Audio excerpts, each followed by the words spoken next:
Gentlemen, first of all, congratulations. I mean, Guillermo, this is why I went to film school. This is Thank you. This is why I went as a little boy to the movies. Mm-hmm. You know, this is just an incredible feat, not only of cinema and master storytelling. It's just this is what going to the movies is all about. Thank you. And we believe that, I mean, it became a creation of a troupe of actors and technicians and artists, and we believe in the operatic size of the film, the intimate size, the epic size.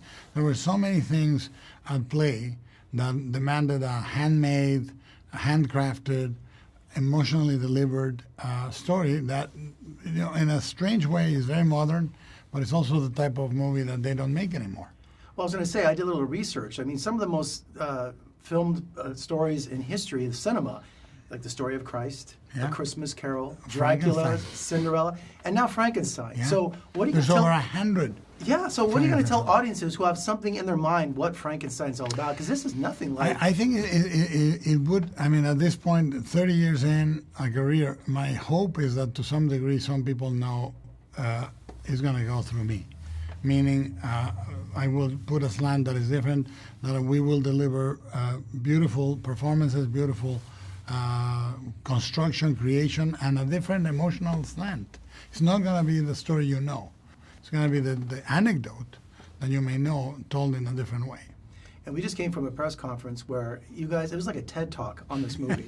So to try to describe or talk about this movie in just a few minutes is a disservice to you and all of you. But I'm going to try, you know. And, you know, I was waiting to see the mad scientists and everything I knew, but you brought such a humanity, not only to the creature and also to Dr. Frankenstein.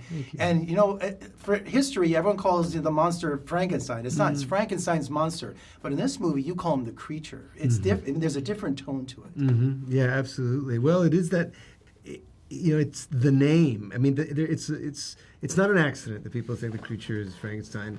It is this patriarchal kind of story and this lineage, and I think in our film we really lean into that idea, this cycle, this inheritance of pain and dominance that gets passed down, and how he, in trying to fight against it, just ends up doing the exact same things again and unleashes the same kind of cruelty. And you carry my name. Yeah. How much more poignant it is that people call him Exactly. Frankenstein. Yeah, and it's actually that's the thing that horrifies him. It's like it's just an extension of himself. And no, this is an abomination. People won't accept me, and so I'd rather destroy it or not even recognize that it's a living thing.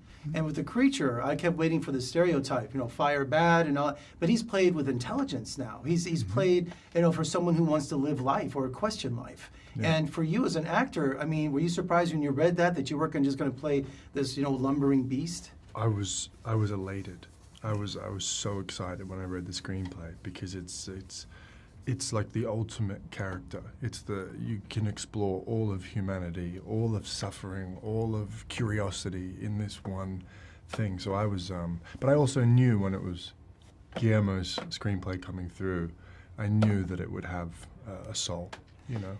I couldn't believe the practical effects, you know, in this movie. You were building miniatures. You were doing old school filming. Was there any CGI? I didn't see. Yeah, there is. But I mean, there's over 1,000 shots. But I mean, it's perfectly woven in. I couldn't tell. You do a lot of the background, blah blah blah. But the majority of the film has, even things that are CG, had a very strong physical component. The wolf attack. We shot every shot that is there. We shot with real wolves, and then moved it into animation. But we shot everything when he's acting with the deer. There was a life-size deer there, not an animatronic, and then the head moved through digital effects. But people know when you did it, when you made the set, when you made the fabrics, when you did the operatic costumes and all that. So I think you can feel it in this movie. I would say it's for an actor, it's very Shakespearean. You had a prosthetic leg and you had a cane. Did you love your props, as they say, with actors? I loved the props. It was so great. He said, you know, when he was writing, he's like, I'm making you a banquet of things to do, and that's really the truth. And also, he basically lived the lifespan of a human being. You know, he starts as this young man that has all this ambition and ends this crumpled mess by the end of it. So that journey was such a pleasure to do. Well, gentlemen, thanks for giving me one of my favorite films of the year. It's always a thrill. Guillermo, it's always a thrill to talk to you. Same here, pal. Thank you so much, and good luck with the film, everybody.